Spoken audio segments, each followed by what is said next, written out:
Hey, what's going on? You know who it is, you know what it is. Alright, man, on my way to work, I thought I'll knock out a couple of videos, man. Just, I'll do some trending topics today. Alright, man, here's my take on the interview with LeVar Ball and Christian Leahy. This is probably the one time that I'm going to probably side with LeVar Ball. As far as that interview go, all you have here, even though I think more than likely they're going to use this ammo to come after LeVar Ball, all I saw was a white woman who got ethered by a black man. She couldn't take it, so she doing what a lot of Caucasian women do, trying to play victim and talking about he was disrespectful and dismissive. Now, how many interviews have you seen where the reporter was conducting an interview and they was dismissive towards the person they was doing the interview with?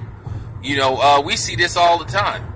Bill O'Reilly is always dismissive, when he was working for Fox.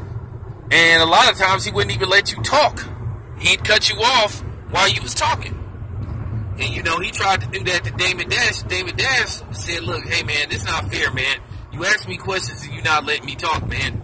So, this goes on all the time. What happened is, guys like LeVar Ball, when you talk to a dude like him, you better be ready to go back and forth. It's going to be yelling. It's going to be screaming. That's how you handle guys like LeVar Ball. You got to be on his level. See, I'm on that dude's level.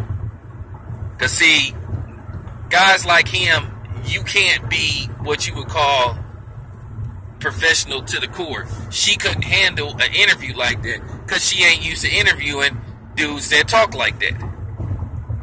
So, that's all it came down to. She feel like she lost the interview and she couldn't debate the dude, so that's why she playing the victim. And I'm gonna just be honest with you, I know this is gonna be unpopular to some of my female subs, but I'm gonna keep it 100.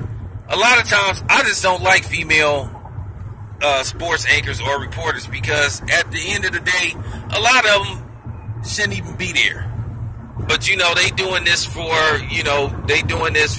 either to get male viewers, a bunch of horny motherfuckers that like looking at chicks. Because you can tell some of these female sports reporters don't know shit about sports. They're winging it. It's on the job training. You can just tell. And I feel like this, they shouldn't be having women there that truly don't know shit about sports. You can just tell. Now, this ain't and don't come with that, oh, you're a male chauvinist, you're misogynistic. I'm just keeping it 100. Some of them female reporters shouldn't be there. Because they truly are not fans of sports. They're there basically just to be there. So I'm just keeping it 100 on that. So as far as, Leahy go, I don't care. I care less about her getting ethered. He told her to stay in her lane and she should have stayed in her lane. It was just the point. What happened was she felt like she got humiliated. Now, we all know more than likely these feminist groups gonna pop up, and come out of nowhere and make this out to be a bigger issue than what it really is. It's like this, man. I mean, to women, real talk, if you lose a debate, take your L and just move on. But don't try to make it look like, oh, look what he did to me and all that shit. You just, he got you. That's pretty much what happened. Take your L and just move on. Because when guys like me see you do this type of shit, you just showing me, hey, you just trying to play the victim card and you shouldn't be there.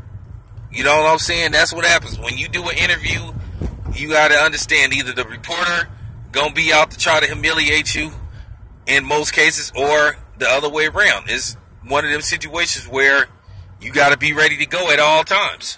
You know what I'm saying? One thing about Tariq Nasheed, when he do an interview, he be ready to go. Same thing with me. When I do these interviews, when I do these collabs, unless a motherfucker catch me early in the morning, I'll be ready to go. She should have knew what she was in for when the dude was on the show. Now, as far as LeVar Ball go himself, I don't care for that dude. I really don't.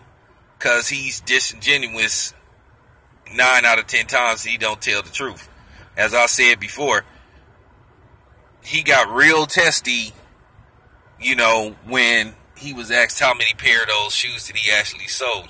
Because, see, what happened was, as you guys know, he tried to put out a fake report that he sold like 5,000 pairs. And now he said it's in between 400 to 500. So he doesn't even know the actual numbers. And it might not even be that much.